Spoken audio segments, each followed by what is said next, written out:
कांग्रेस के निवर्तमान अध्यक्ष राहुल गांधी की प्रेस वार्ता में राष्ट्र के प्रति उनकी चुनौती को देखा।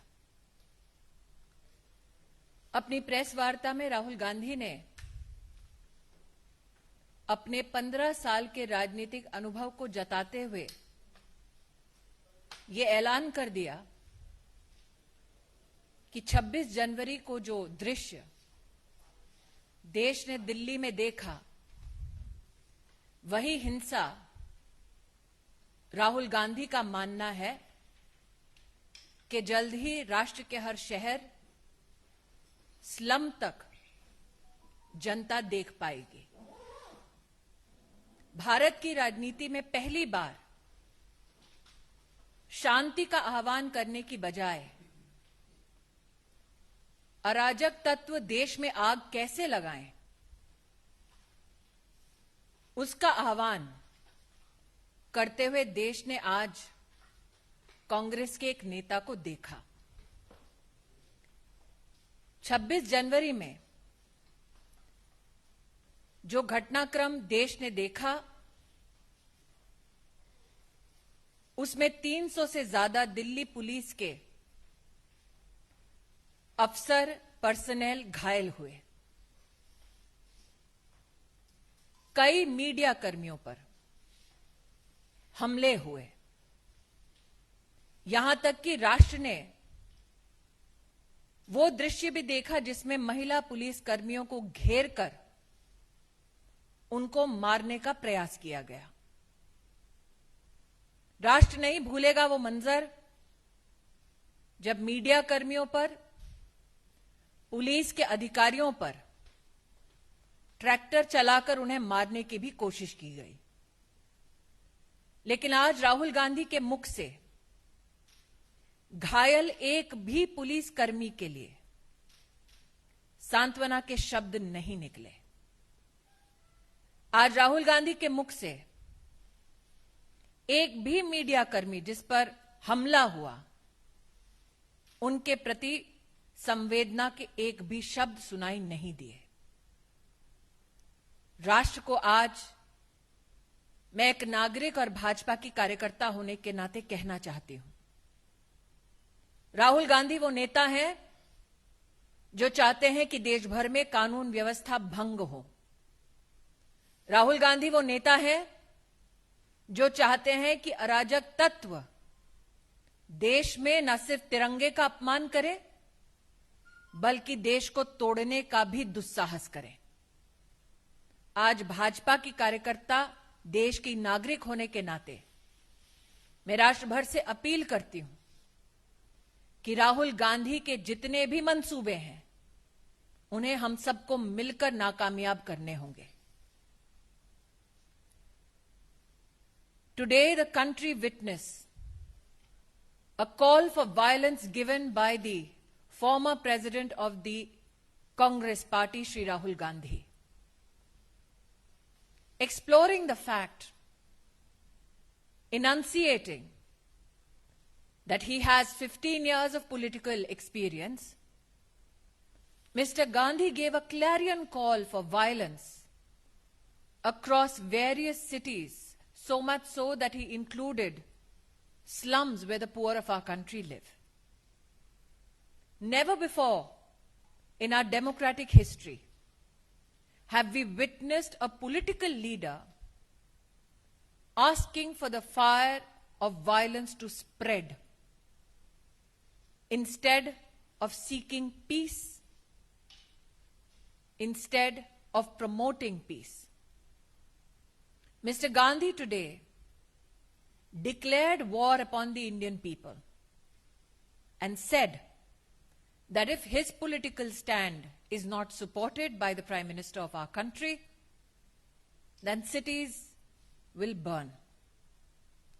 As a member of the Bharatiya Janata Party, as a citizen of this country, I appeal to every Indian citizen to ensure that Rahul Gandhi's call for violence is met with sustained peace, that Rahul Gandhi's intentions to politically benefit from strife is defeated. What is shocking yet, but expected of Mr. Gandhi, is that over 300 police personnel of the Delhi police who were badly injured did not receive one word of support or consolation from Mr. Gandhi. There were numerous media personnel who were hurt on the 26th of January and the violence that was witnessed by the country at large. Not a word was spoken by Mr. Gandhi in protest against the behavior meted out to female police personnel or those police personnel and media personnel upon whom attacks were undertaken.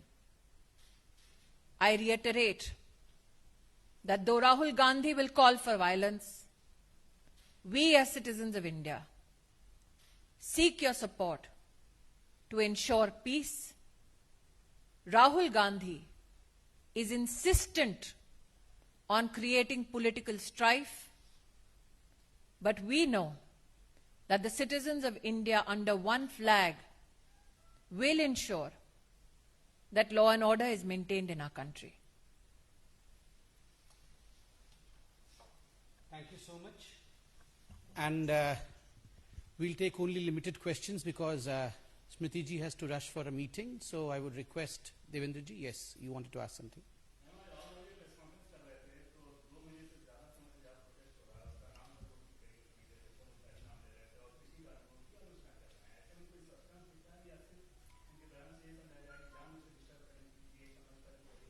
Rahul Gandhi ने आज अपनी press वार्ता में भले ही border का नाम ढंग से ना लिया, उनसे अपेक्षा भी नहीं की जाती कि उनके पास तथ्य होंगे, लेकिन जिस तरह से उन्होंने हिंसा का आह्वान किया, जिस तरह से उन्होंने हर प्रदेश के हर शहर के लॉ एंड ऑर्डर के प्रशासन को चुनौती दी कि अगर उनकी बात को, उनकी हिदायत को माना ना जाए तो देश भर में हर शहर में आग लग जाएगी। मुझे लगता है आज राहुल गांधी का वो घिनौना चेहरा जो अराजक तत्वों के साथ खड़ा है वो राष्ट्र के सम्मुख प्रस्तुत हो गया है। धन्यवाद।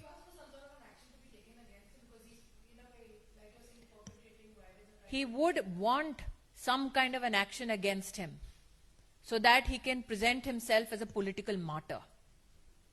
A person who does not have enough respect for the speech of the Honorable President of India, a person who does not give enough respect to the farming community of our country and is absent from the House when this legislation is discussed, a person who makes merry on taxpayers' time, of course would want such kind of a declaration made by me on this public platform. But what should concern all of us as citizens is that such is the depravity of Rahul Gandhi's politics, that instead of asking for peaceful resolution, he has pointedly said that हिंसा अब शहरों में slum तक फैलेगी। किस प्रकार की राहुल गांधी तैयारी कर कर बैठे हैं हिंसा को फैलाने के लिए, उसकी जानकारी तो मेरे पास है नहीं, लेकिन हां, उनका मन क्या है, उनकी मंशा क्या है, आज उन्होंने स्वयं अपनी प्रेस कॉन्फ्रेंस में इसको उजागर कर दिया है।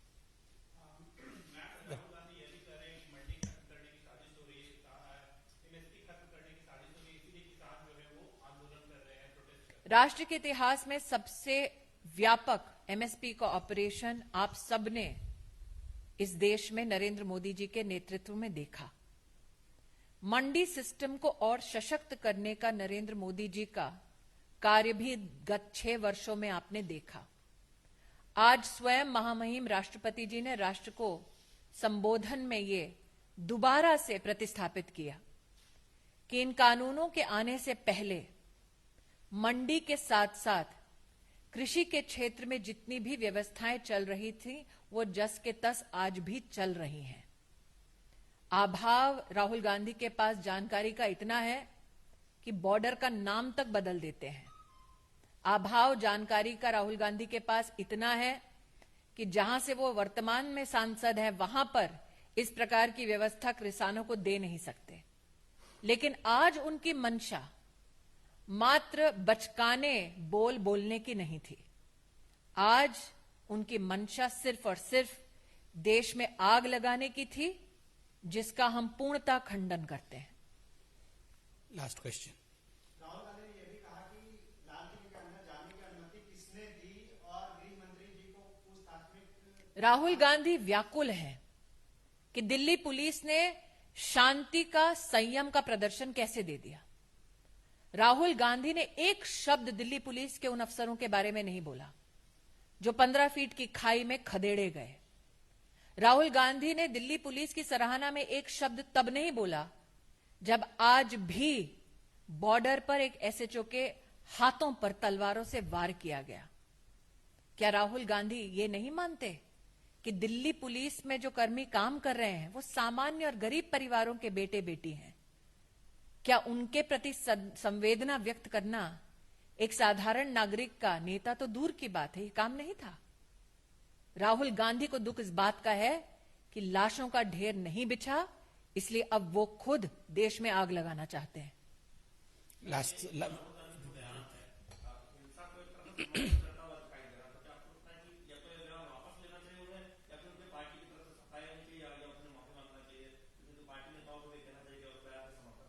पार्टी के मंच से राहुल गांधी ने आह्वान किया है।